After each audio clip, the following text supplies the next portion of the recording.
the power resided in networks. It means that networks were more innovative, even if hierarchies were housed in high towers, and they were claimed to rule. Often real power resided in the networks in the town square below. Obviously, there is a sort of shadow of hierarchy still nowadays in many areas of global governance. Why I'm saying that? Because first of all, global governance throughout the years, and for those of you who have been involved in global governance, and we have many actors around this table who have been involved in global governance, in the practice of global governance, they know really this is not a really novel issue. Much has been already written about good global governance and what ideal world it would create if everything was going by the book. But the fact of the matter is that we live in a highly integrated, highly interdependent world. Think of climate change, think of viruses which know no border, think of knowledge, think of which is produced in one country and which is then can benefit the entire world, think of many other aspects. And this highly interdependent, highly integrated environment or world is in great demand of global governance, is in great demand of a fit-for-purpose governance. And what does it get in return? What we can see is, first and foremost, limited cooperation, especially nowadays. And this is the reality. This is the reality that form doesn't necessarily follow function. Another reality is that sometimes, perhaps often, global agreements and institutions reflect the imbalance of global powers among the major countries and deficiencies in democratic governance within them. And at the global level, where are the checks and balances? This is the difference with democracy, albeit imperfectly, but where are the checks and balances in our world which could curb the excesses of power? I think there are only occasions, and we'll discuss that today, when the voice of emerging and middle powers and more largely global civil society is heard. So, in a way, we need to enhance global governance. We need to address these governance gaps. And there is maybe some optimism, because at the end of the week in New York, we will open the Summit for the Future, and the Pact of the Future is devoting one full chapter with 17 actions to precisely this topic. But what is being proposed in New York next week? Probably reinforcing the global governance, reinforcing the global system, and trying to improve the international finance mechanisms. But I'm not sure this is the right thing to do at this stage, when we heard this morning from His Excellency Anwar Gargash, from our other speakers, that we live a world with a lot of disruption. Is it really enough? So, first of all, I would like to introduce now our panelists. First and foremost, Nasser Judeh, who has been Deputy Prime Minister and former Minister of Foreign Affairs from Jordan. I will go as they go in this range. Badr Al-Saif, who is a professor at the University of Kuwait, founder and president of Al-Saif company, and also a fellow at Chatham House. Ambassador György Busztin, a noted Arabist and former ambassador in particular in Indonesia and Iran, and also with the UN in Iraq some time ago as Assistant Secretary General of the United Nations. Professor Naresh Singh, who has a fascinating story as a professor, as a dean, an executive dean at the Jindal School of International Studies, and who is most interestingly director of a center on complexity economics and applied spirituality for public policy. And our last guest is everybody obviously knows already about Nabil Fahmy, Foreign Minister of Egypt, and we are very pleased to have you all at this table. So let me go with a very, very simple questions, which is given by the title of our panel. Too many cooks. What does it mean exactly in terms of global governance nowadays?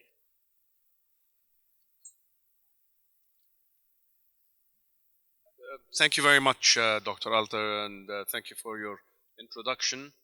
Lots of content there, lots of food for thought. Very, very happy to be here around this distinguished table and to be here in the first annual Hili Forum. Your question is very pertinent. What does it mean, too many cooks? There are some who might argue that there are not enough cooks in order to, as the title suggests, reinvent global governance, or I may suggest redefining global governance. I think we've done enough reinventing of too many things. Perhaps we should refine or redefine what we mean by global governance. And if there are too many cooks, I would imagine that there are not enough chief cooks or executive chefs, maybe too many sous chefs talking and not being effective. I don't believe in semantics. There are some who suggest that the current global order is, as you suggested in some of the introductory remarks, is either broken or in desperate need of reform. To me, logically, it is very much in need of reform, but who is going to do it? Who is going to take the initiative? Who is going to have the practical steps to implement these reforms? Who's going to have the influence and the enforceability to implement these reforms? So let's not talk about, again, reinventing. Let's talk about it and acknowledge the fact that the global order is broken and it needs to be seriously looked at. In my opinion, we have to look at the conflicts in different parts of the world today. In this part of the world, the war in Gaza and the West Bank and what's been happening since almost a year, and the inability of the international global order to do something about it. UN Security Council resolutions are being not just ignored, but totally sidelined completely. So long as we have a global order, which may well fall into the broad title of this forum, order or disorder, so long as you have a global system where there are members of international organizations that consider themselves to be super members and that the international law does not apply to them and they are above the standards set, so long as we will continue to have disorder. I feel that in many regions in the world, if a conflict or a potential conflict is closer to a certain sphere of influence of a great power or Europe in particular, the quicker the action is to end this conflict. So long as it is farther away from the center of gravity, and little do they know that the center of gravity can shift sometime, then it is ignored. If you go back to November 1967, a few months after the end of the 1967 Six-Day War, United Nations Security Council Resolution 242 was very clear in suggesting in its preamble the inadmissibility of the acquisition of territory by war and the need for Israel at the time to withdraw from occupied territories. And then we started playing around with semantics and saying it is territories, not the territories.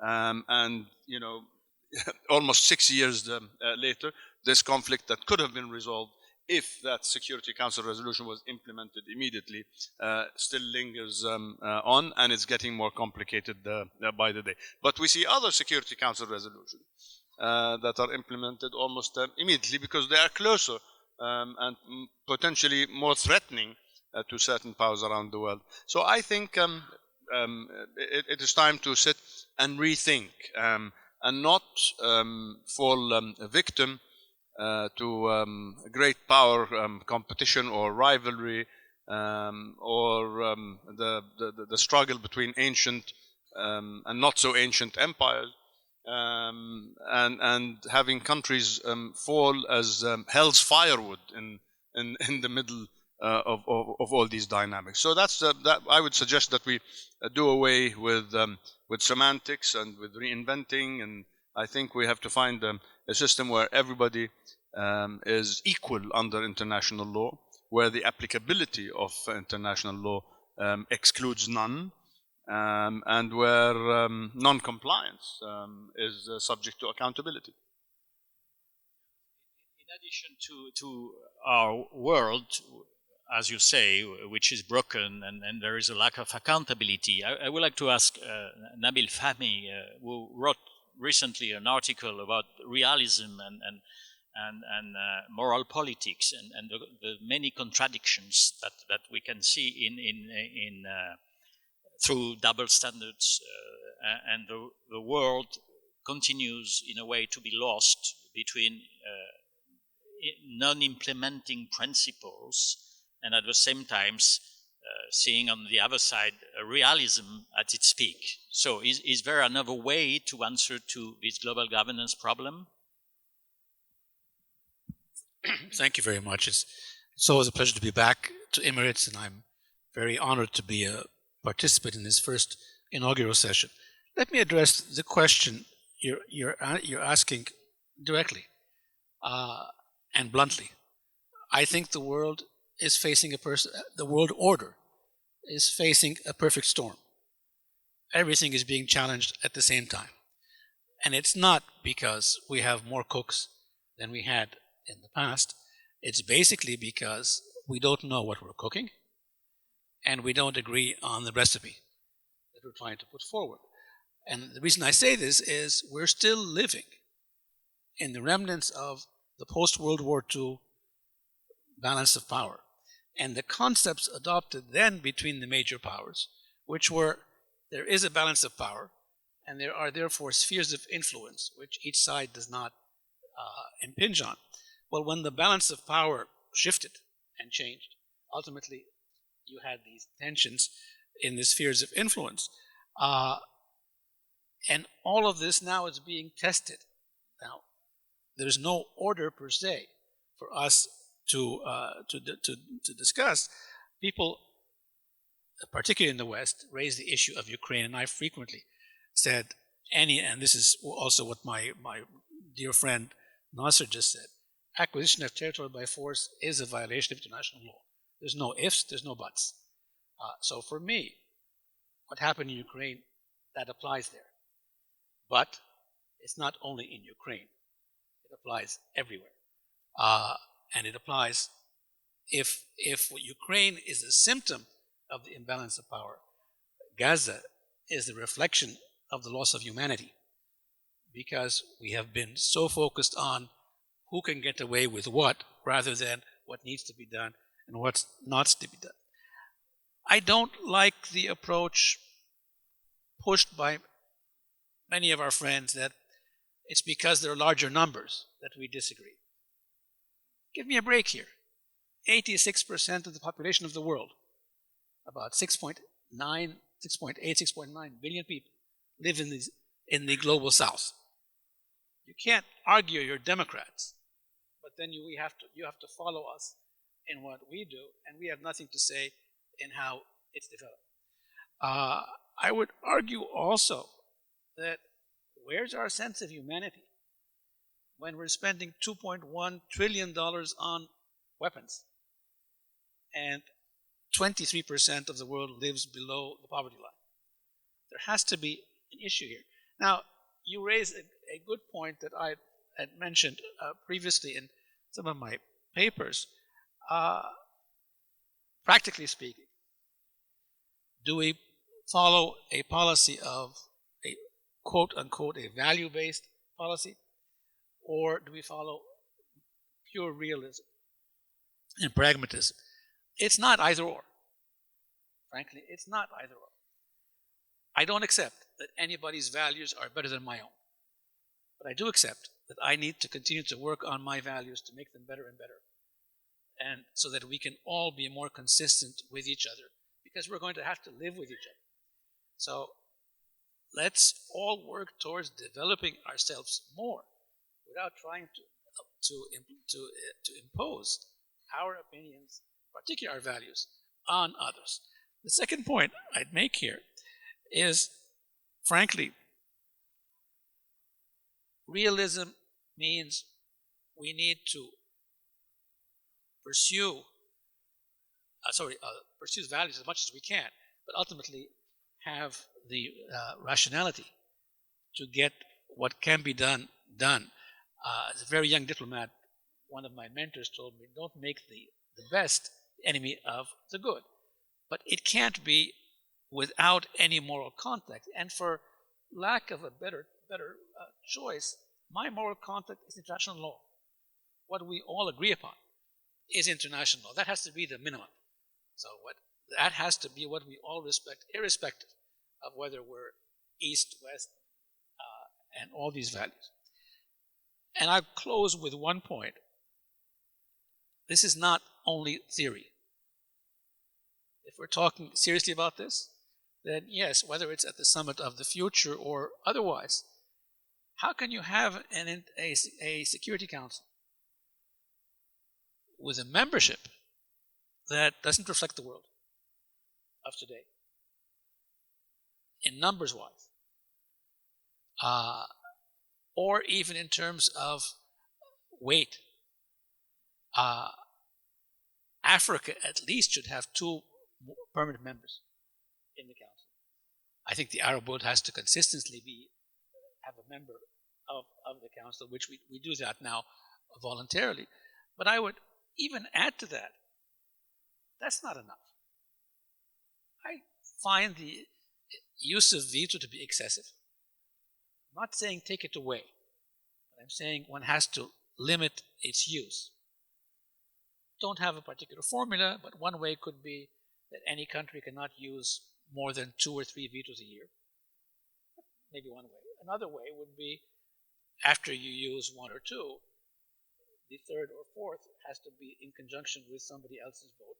But this idea of absolute power and no accountability have to be met. So representation, limiting the power, and accountability, all at the same time. And we need to work together on this. Thank you. Thank you. 2 interesting things here, which ravish the lawyer I am about the insistence on international law. It is really very important, especially in these times. And the second thing I want to pinpoint is that for the Pact of the Future I was referring to before, the only bracketed action still in the text, which is to be presented next week or at the end of the week in New York, is the paragraph on the Security Council. So it means that really the nexus of a problem is with the Security Council. So now we assess that the system is broken, and we need to find ways and means to try to change the system. I remember at the Davos Forum at the beginning of the year, Jack Sullivan, the National Security Advisor of the outgoing Biden administration, said that we are not going to see a new global order. We are not going to see a new global order because what we were witnessing was a change of eras. And so this is not something that is conducive to a new global order. What's your take, Naresh, on this? Well, we will not see a new global order just by wishing for it. So in that sense, I agree with him.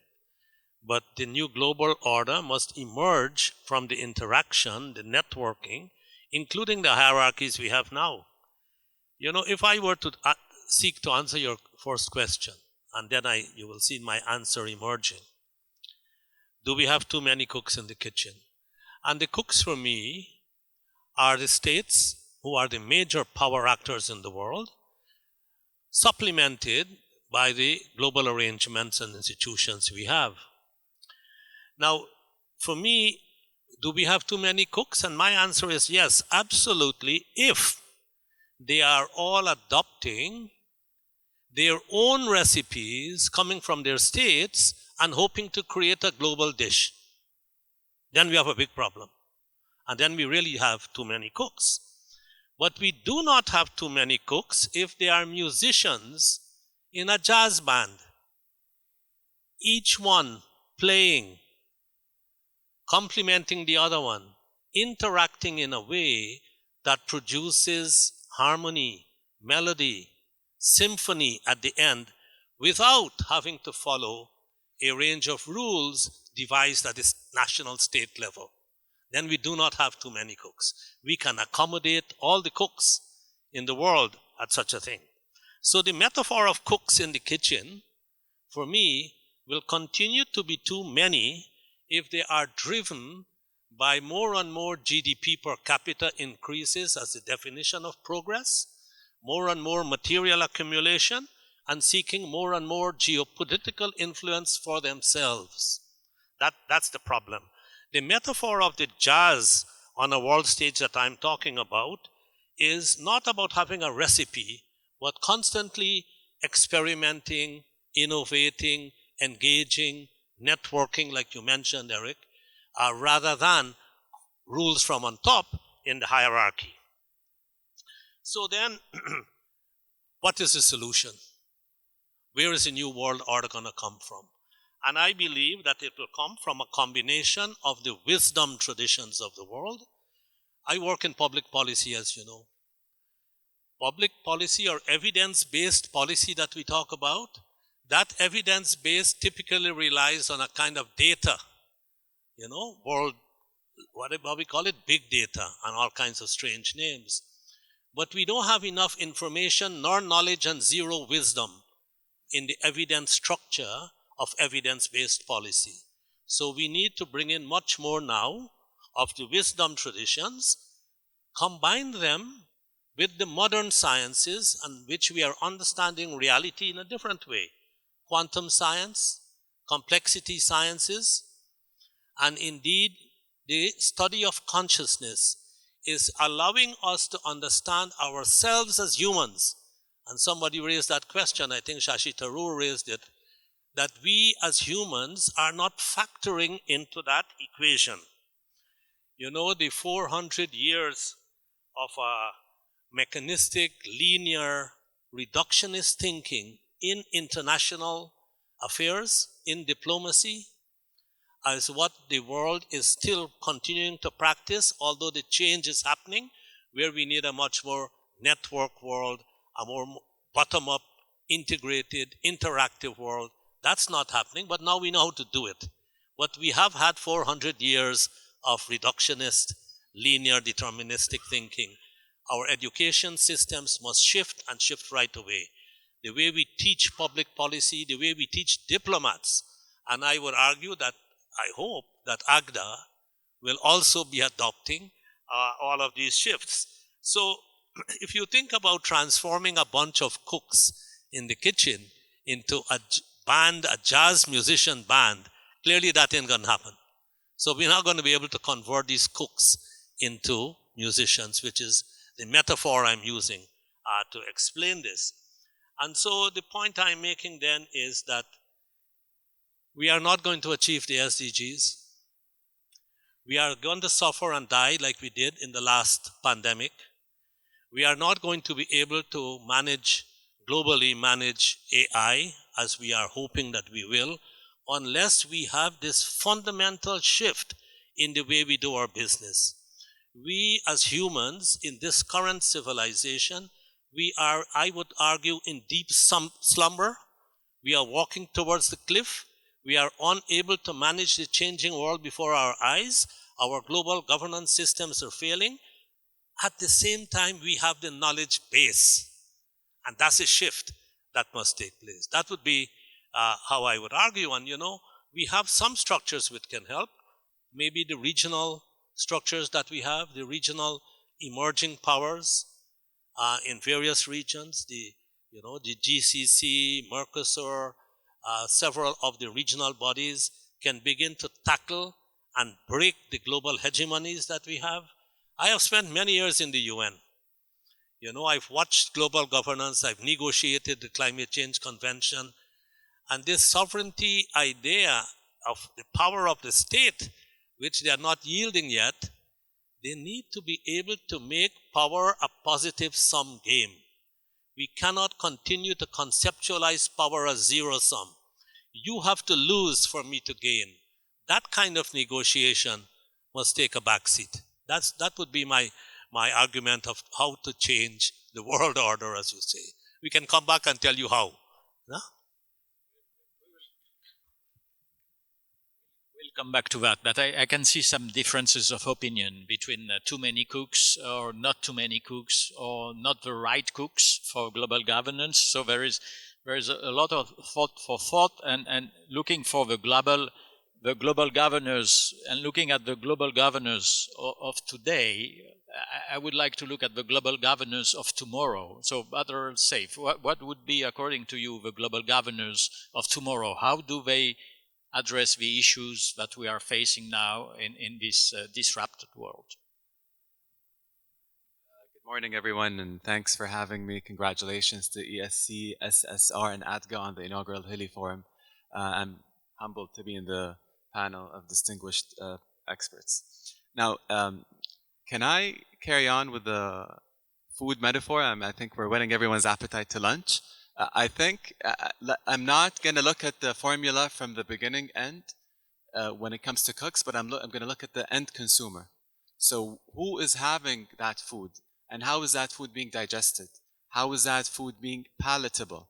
The role of aesthetics in shaping our future. And I think too many times we ignore the element of the end user. And if we have the end user center stage in our thinking, many of our ideas will move around. Now, I agree with their excellencies when it comes to the system being broken, to the system in need of a major rethink. And I think where we're at is we're in a post-World War II era that no longer exists. And that post-World War II era brings with it its own language, its own logic, its own actors. And guess what? We're not part of that game, unfortunately. And by we, I'm talking about the global south. I think we have a stake to make in this world, and we have been positively producing and contributing knowledge and know-how and technology, yet it's not been absorbed by the super powerful around us today. I think the system is broken, and I think even our vocabulary for understanding the system is not where it should be. The world that I'm looking at, and I think I speak to many around us in the room or even across from the younger generations, is one in which technology plays a role. Common actors that have not been around, like climate change, like the role of technology, AI, the youth around us, those have a stake to make, and those are the actors that shape the future that we would like to play around with, and play around with in a positive manner. Now, what's been happening is that we've been excluded for too long. I think we need to come into the picture, and I think that everything that comes along with even international law, it's been a failure. And the theory-wise of it is noble, it's stageful, and many of the things that have been broadcast as globalized are actually Western in origin. So we need to also unpack that notion. It doesn't mean that we in non-Western worlds don't believe in freedoms and liberties and human rights, but we have our own understanding of those. And those understandings need to be taken into account. Some humility, some reflection will allow us to rebuild and reshape an order in dire need for reshaping. Thank you.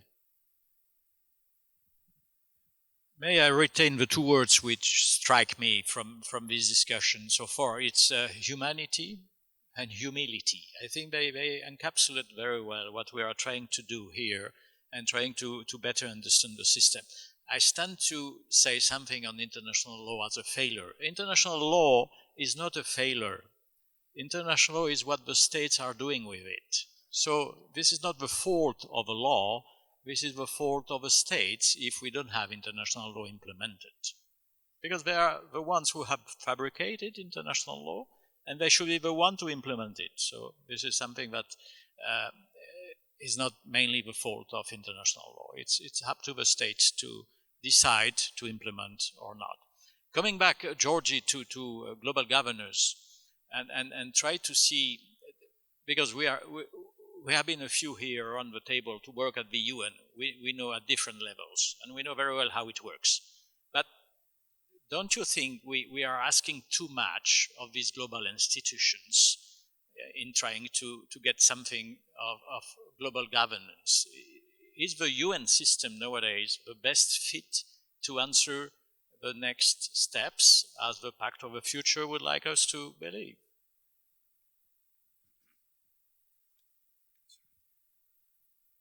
Thank you very much, Eric. You touched on the soft point. Excellencies, ladies and gentlemen, I have to admit that I'm a great fan of the UN, having worked with the UN in a very difficult spot in Iraq for 6 years. And here I have to stop for a moment because I am very deeply moved, and honestly, I find it a great distinction to be sitting with two contemporary politicians who left their mark on the Middle East. I know they didn't want to see Middle East like what we see today, but nevertheless, they have done their contribution. And I say that we need a lot of determined and decent people among the politicians of this part of the world in order not to see the situation further deteriorate before it gets better. Just again, a very private remark. Sadly, we have seen that in this part of the world, the political process is going from paroxysm to paroxysm. We have to live with that. But in the end, there is always a silver lining, and I hope, even as the situation seems to be absolutely hopeless now in many ways, but I'm really guardedly optimistic that something better will come out of it.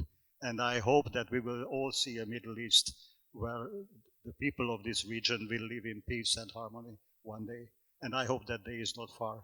But to come back to our topic, yes, the global order is broken. I do not disagree. However, I don't believe in an easy and in a close reset. It's not coming by fiat. It will come by the pressure of circumstance.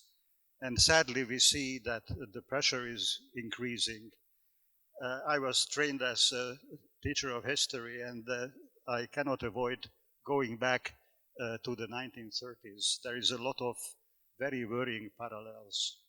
Aren't we sleepwalking into a new global conflict? Just the day before yesterday, we have heard the leader of Russia again saber rattling with the nuclear threat. This is hugely disconcerting. This is something we haven't heard for a very, very long time. And these threats are not to be taken lightly. We have to address the concerns that are behind all those crises that seem to be manageable on the surface, but underneath they are reflections of huge pressures. And here I come back to what a professor very correctly said.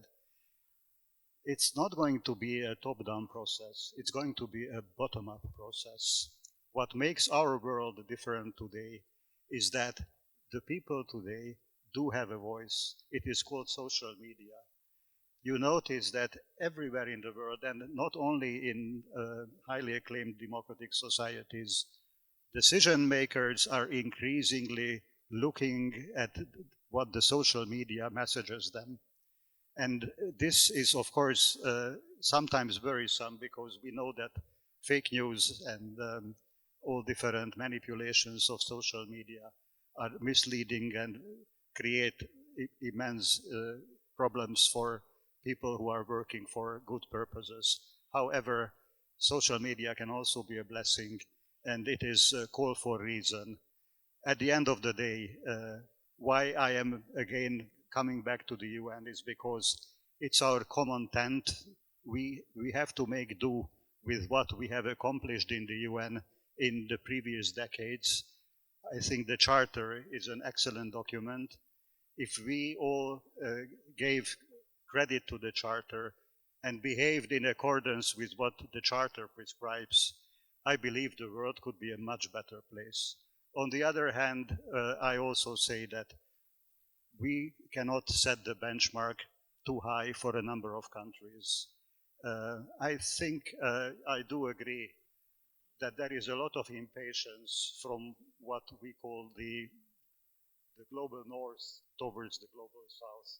And this is unfair, and this has to change, I acknowledge. However, we also have to take into consideration the question of accountability and impunity. There are certain things that are unforgivable. It is unforgivable that two generals fall at each other's throat and send the country into a spiral downward down, and millions of people are now facing the prospect of internal displacement and hunger and even death. This is unacceptable. I think the world cannot live with a situation where instability on such a large scale can become rampant. We have to go back and force all leaders to acknowledge the message of the Charter and abide by the Charter on issues of major importance, like peace and war. On other matters, yes, I do believe that there needs to be more tolerance, because the dichotomy that has been lately created between democracies and autocracies, sadly, it leads nowhere. And I also believe that when a new global order will emerge, it will have to take account of all the structural, historic, and other nuances that are so typical of our world and that cannot be discounted. So a new global order will definitely come. It will not be the kind of global order that we, with a rosy, starry-eyed idealism, imagine for ourselves, but it will comply with the necessities of the day. Our biggest and most important task now is to avoid war, and most of all to avoid a major global conflagration. And this is why we are hopeful that the UN can still play a role, and we can, in the coming next new important conference, we will be able to restore some relevance to the UN. And even if I say that unity in the Security Council is probably not going to happen anytime soon, but at least the world can manage, if not solve, the problems that we are facing. Thank you.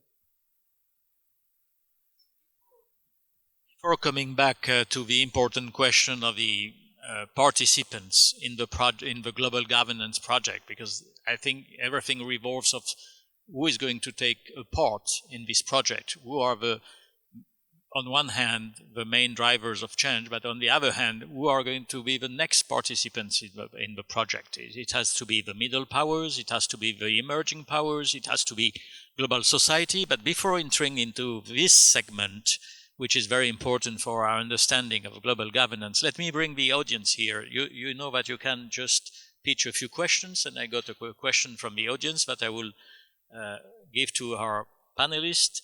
While it is clear the current system of global governance has many weaknesses, are we not risking stirring anger by focusing on what is not working? Wouldn't a better approach be to understand what is working, and not only build on strengths, but also to stimulate hope? Nasser. Thank you very much. Enriching contributions from the distinguished panelists. And this is a very, very important question from the audience, because we are all also around this table talking about what needs to be done, not how to do it. And I think that this is the million-dollar challenge. How do we translate what we're talking about in terms of what is needed to be done?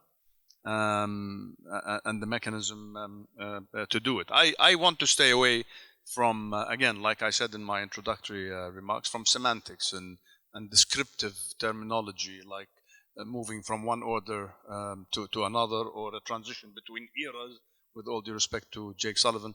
I want to talk about a breakdown in the system the global system that we are witnessing. I loved your idea of the end consumer because sometimes we don't think with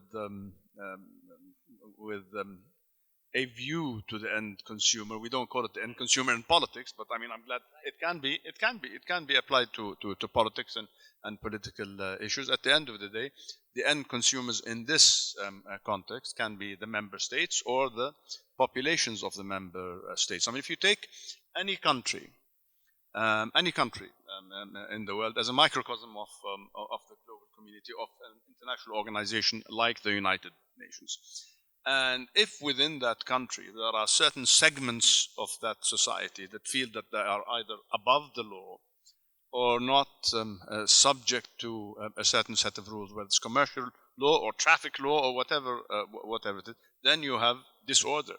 And this is what we're witnessing in our world today. Professor Singh, I loved your idea of the orchestra, whether it's a jazz band or not. But I was wondering why you're insisting on jazz. Yeah, because that might be perceived as a recipe that is imposed. Why can't it be just a global international orchestra? This is exactly fusion music. But exactly. But in order to have harmony between the musicians, regardless of the denomination of the music or the orientation of it, you have to have a serious conductor because it's the conductor that makes sure that everybody is on the same sheet of music. is on the same sheet of music. And so at the end of the day, I want to go back to what my distinguished good friend Dr. Nabil said. Everybody agrees on the fact that go back to Resolution 242 and the inadmissibility of the acquisition of territory by war. That was in the preamble. You either apply that. This was a serious precedent. You either apply that, and I again repeat, not just for the sake of this argument, but I repeat it for the audience, that had we implemented Resolution 242 4 or 5 months after the Six-Day War, with the preamble that it suggests, the inadmissibility of the acquisition of territory by war, the withdrawal from occupied territories, the serious steps to be taken to establish peaceful relations and coexistence between the countries of the Middle East, this conflict would have ended 60 years ago. But we all know that there are certain countries, again, like I described, the super citizens within a certain country, then we have super members of international organizations and super members of regional organizations and military alliances, and this cannot be. I heard today, as you all, and we've heard it so frequently since the Ukraine conflict, the Russia-Ukraine conflict began, from our European friends who say, I did not think I would live to see the day where there's a land war in Europe. As if, and that's legitimate. It's a legitimate concern, it's a legitimate observation, but it also suggests, perhaps unintentionally, that it's okay to have conflicts in other areas of the world just because there are frequent eruptions every once in a while. I mean, and the same here applies to Gaza. We see a UN Security Council resolution calling for a ceasefire in Gaza. It's put in a drawer and thrown away, and all we get is rhetoric from global leaders saying we need to reach a ceasefire. We've been hearing that since October last year. We need to get to a ceasefire, sometimes a temporary ceasefire. We keep saying no, we want a permanent ceasefire. When we talk about the day after does not mean pause, reconstruction, and return to hostilities a few weeks later or a few months later, because that's what we've seen. That horror movie we've seen a few times in the last two decades. 40,000 dead, 90% of them are civilians between women and children, over 100,000 injured. If you don't kill a child in Gaza, you kill their future by depriving them of education. And that's perhaps just as bad as a death. You need to go back to unselective, across the board implementation and application of international law, of international humanitarian law, and to have conflicts resolved in a very, very even-handed way, not just the rule of the mighty. Thank you. Yes, that's true. We are not supposed to have a land war in Europe in the 21st century, in the same way we are not supposed to have a religion wars in Europe in the 20th century. So the world is full of surprises. I think this is something we cannot master, and things happen, probably for a reason, but we don't know which ones. But coming back to, because it seems Gaza now is the focus here on this round table. Coming back to Gaza, what should global governance do, or what should regional governance do? Is there such thing as regional governance being effective in a way, or could be effective in a way, and which actors it would involve to make it effective to get a ceasefire? Or what is the role of the UN? Who would like to handle that?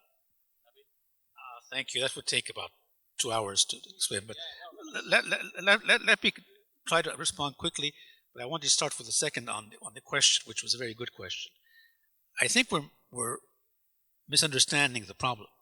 The problem isn't that we're trying to reform the system and therefore we might destroy it. The problem is we haven't tried to reform the system for so long, and it itself is not effective any longer. The UN Charter, which you correctly mentioned, I think you did, excuse me, is a tremendous document, but it's a reflection of idealism and realism at the same time. In the preamble, it talks about we the people. Throughout the theme of the Charter, it's about collective security, collective interest. But then it also talks about sovereignty, non-interference in the affairs of states, and the most obvious reflection of realism is that it gives the 5 permanent members a special role with veto and nobody else, because they are the victors of the World War II. So that was a reflection of, if you want, moral realism at the same time. Back when the Charter was being written, and I say this proudly, the Egyptian participant there was a distinguished jurist, suggested that we agree with all of this, but in 25 years the world would look different. So we might want to have a cyclical review of the Security Council, particularly because it has the responsibility of the maintenance of peace and security. That was not accepted at the time, and 28 or 29 years later from his proposal, the Cold War ended, and you saw this change. It's the lack of reform that's the problem, not that we're trying to actually change the system. On Gaza, the 2 Arab countries, besides Kuwait, of course, but Egypt and Jordan, have peace with Israel. We were the first to sign a peace agreement. So that's the obvious objective of the Arab world. It's supported by the Arab Summit as well. But it is unacceptable for the horrendous activities in Gaza to be left unaccountable. You need to have a ceasefire, immediate ceasefire, irrespective of whether we can also package that with an exchange of hostages, package that with a peace process. But how can we accept to see so many people killed? Not by a non-state party, but by state. And then argue, well, this is self-defense. The world doesn't work this way. And believe me, and I'm not going to be drawn into a detailed discussion on this, but if people are worried about violence now, look at 10 years, 15 years down the road, at the anger that's going to emerge as a result of that. So again, my sorry to being a bit long, we need a ceasefire. And we need to sit down at the table and try to figure out how to create a process dealing with Gaza, but, and this is what's very important in the Security Council resolution, it links the Gaza situation with the solution of the conflict, even though you have to have a process here. So thank you.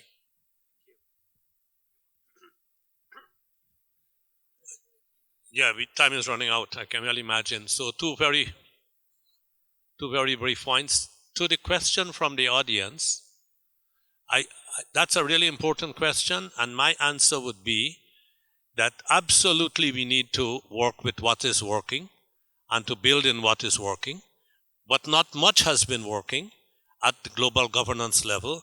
As one thinks about it, in concept of the provision of public goods and services at the global level, we can cite many very successful examples in the areas of health and so on. And yes, we need to recognize that, build on that, generate hope and vision for the future. And but we need to be doing them together. So it's not an and or, it's a both. The other point I want to make is that the metaphor of the jazz musician was really carefully selected. If we try to get a conductor to conduct a traditional symphony, a traditional orchestra, then we would have the dominant, that orchestra conductor is going to be the North. It is going to be the domination of the world as we have had it. Well, the jazz band allows self-organization, it allows emergence of new ideas, it allows complementarity. People are able to innovate without a given script. That is the vision that I'm articulating. That vision is consistent with the complexity of the world as we have it. That's the vision through which the South will have a much greater voice in the management of global governance. That's the idea.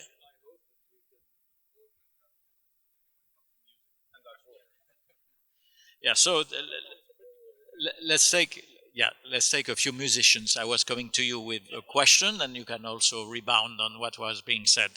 Because I have a question here. How do you see the states in the region impacting the new global order? Will they export their ideas, or will they emerge as a new global hegemon?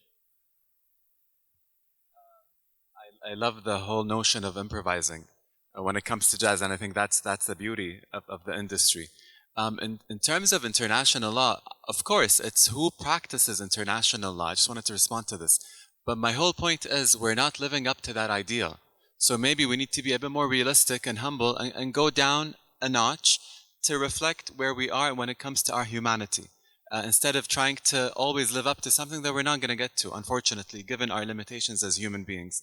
Now, there is no global order. I'm sorry to say, this is a mirage. It's the order of the more powerful on the ground, and that's how it has been, even prior to the world wars. So what we're trying to do is we're trying to modify our undertakings to go about by looking at a different way in which we can go about our objectives without that power, violence, military/elements. Now, today's world order, if we want to call it such for the sake of the argument, has to accommodate a lot of non-state actors that did not exist ever since. And by that I'm meaning the bad and the good. So you have militias in place that have their own mindset and thinking that, you need to engage with it, unfortunately, at one point. And you also have the likes of, for example, multinationals like Facebook, who are empires of their own with their own citizens and members. So that's where we need to go. When it comes to the question in place, I think bottom up for sure, but also inside out. We can go within and look at our own code of conduct, our own legacy and traditions. So for example, we're in the Arabian Peninsula. We have a beautiful, multifaceted tribal code that hasn't been theorized enough on, the whole notion of reconciliation, adherence to the elderly, mediation, patience, the notion of silence in carrying out your diplomatic work. I think there's a lot that the region can offer to the outside world. The question is, will they listen? And the second question is, will we be confident enough to export that knowledge? And I hope we are. Thank you. Thank you. I have a question, György, if you don't mind, about the somebody from the audience says that why don't we create a southern UN? Since the veto power is a non-democratic power to a small group of countries who can clearly abuse it, as ending, not reforming the veto system requires the approval of those who have vested interest in keeping it. Can the 87% of human population withdraw from the UN and create a southern UN? I have to respond to this question, or rather this proposal, with an anecdote. This is something that very few of you have heard about. I was part of a goodwill mission in the 1980s, which was sent by Mr. Perez de Cuellar to convince Muammar Gaddafi not to leave the United Nations. And this was an epic experience, because going to Libya in those times was, of course, quite unusual, I have to say. And as the head of the General Assembly was the Hungarian Deputy Foreign Minister, I had the privilege of going with him, and we sat together with Mr. Gaddafi in his tent for about 2.5 hours, and he proposed the same thing. Why wouldn't this global South create a parallel United Nations? And we had a hard time convincing him that this is maybe not the best idea. So I come back here to this point, other than I have to, of course, assure you that we could convince him to remain in the United Nations. Sadly, tragically, this proved to be a very valid foresight, because the Lockerbie case, yes? Yes? Oh no, yes. I very much agree with your question. I think the UN's uniqueness and irreplaceable status is something that we should not challenge. Yes, improve the UN, I fully agree. But to have two UNs would be disastrous, and it would create the divisions without addressing the existing problems in such a way that is even hard to foresee.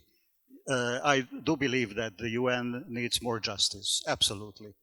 I also believe that all the UN agencies have to improve the quality of their work. However, all the reforms, in my view, should be done within the organization and not with the purpose of dismantling it or creating a shadow alternative. Having said that, I do believe that whenever the moment comes for a new Secretary General to emerge, then I think that choice should be very carefully made, and that choice should be reflective of what you have been alluding to, the 87% versus the 23%. Excuse me, Mr. Guterres, for raising this issue, but it will come sooner or later. Can I quickly comment? I agree. Minilaterals, economic corridors, specific task forces that have a beginning and end. I think that's the way to go when it comes to dealing with pressing challenges within each region. And then, you build up on it. But to start from the top and then to try to impose or to try to be too ambitious has been falling short every single time. I would like a last word from each of you to give your last thoughts maybe about what your optimism or pessimism is exactly when it comes to the near future. Let's say in 5-10 years, how do you see the global governance system to be? Who wants to begin with?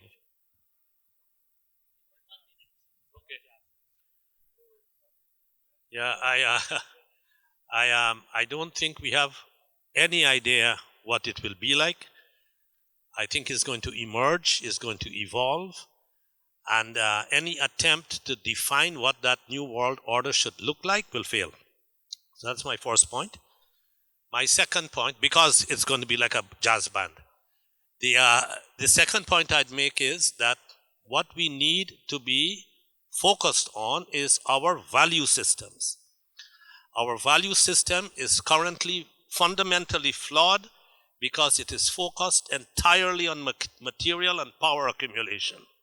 That has to be shifted to a deeper understanding of human nature And then when the value system shifts, our self-interest will shift, and a new world order will emerge, which we do not understand at this point. Thank you. I'll be very concise. I think we're moving towards a crisis, towards the bottom. The issue is how far down is the bottom. I say this, and you can hear it in the dialogue between the West and Russia, and you can hear it, you can see it in what's happening in the Middle East. I'm just giving you two examples. The use of force is becoming more and more the tool, and that's going to be very, very dangerous. That's my first point. Second point is I see a dissemination of multilateralism into smaller groups. Now, on the one hand, I support the activism behind that. On the other hand, I'm a bit worried that it ultimately ends up diminishing the UN rather than increasing the UN. So I think we're moving towards a crisis period, but ultimately,